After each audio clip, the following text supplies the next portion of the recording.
ഈ ഫോട്ടോയ്ക്കകത്ത് എന്താണ് കാണുന്നുള്ളത് കറക്റ്റ് ആയിട്ട് പറയണം. ഓക്കെ, അപ്പൊ തുടങ്ങാല്ലേ?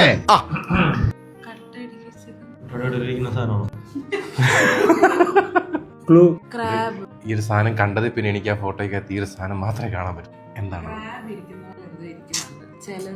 നിങ്ങൾ രണ്ടുപേരും ഇത് കണ്ടുപിടിക്കുക. ഞാൻ വേറൊരു കാര്യം പറയാം, എന്തുകൊണ്ടാണ് ഈ ഇങ്ങനത്തെ വീഡിയോസ് വർക്ക് ആവുന്നത്.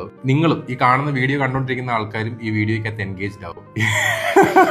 നിങ്ങളും നോക്കും ഇതിനകത്ത് എന്താണ് നടക്കുന്നത്. ഇന്ററാക്റ്റീവ് ടൈപ്പ് വീഡിയോസ് ആണിത്. ഇവർ രണ്ടുപേരും ആലോചിക്കുന്നതിന് തൊട്ട് നിങ്ങളും ഇപ്പൊ ആലോചിച്ചുകൊണ്ടിരിക്കുകയായിരിക്കും. ഞാനും ആക്ച്വലി വിചാരിച്ചതിനകത്തൊന്നും ഇല്ല, കട്ട മാത്രമേ ഉള്ളൂ. പക്ഷേ ഈ ഒരു സാധനം ഉണ്ടെന്നുള്ള കാര്യം മനസ്സിലായ പിന്നെ എനിക്ക് അത് മാത്രമേ ഇതിനകത്ത് കാണാൻ പറ്റുന്നുള്ളൂ. വേറെ ഒന്നും എനിക്കത് കാണാൻ പറ്റുന്നില്ല. വേറെ ഒന്നും തോന്നുന്നില്ല. ഒരു ക്ലൂ തരാം. സിനിമയ്ക്കകത്തൊക്കെ ഭയങ്കര റിച്ച് ആയിട്ടുള്ള ആൾക്കാര് കടിക്കുന്ന ഒരു സാധനമാണ് സിഗാർ. ഞാനും അതാ വിചാരിച്ചേ. ഈ സാധനം മനസ്സിലാക്കിയപ്പോൾ ഞാൻ വിചാരിച്ചത് എവിടെ സിഗാർന്ന്. ഇനി ഞാൻ ഒരു കാര്യം പറഞ്ഞെങ്കിൽ നിങ്ങൾക്ക് ഇതേ കാണാൻ പറ്റത്തുള്ളൂ. ആ കട്ടക്കിടയ്ക്ക് ചെറിയൊരു കട്ട ഇരിപ്പുണ്ട്. ആ കട്ടയുടെ അറ്റം സിഗാറിന്റെ കത്തിയ എന്തായിട്ടെന്ന് ആലോചിച്ച് നോക്കി. കത്തി നിൽക്കുന്ന എന്റെ ഇതായിട്ട് നോക്ക്.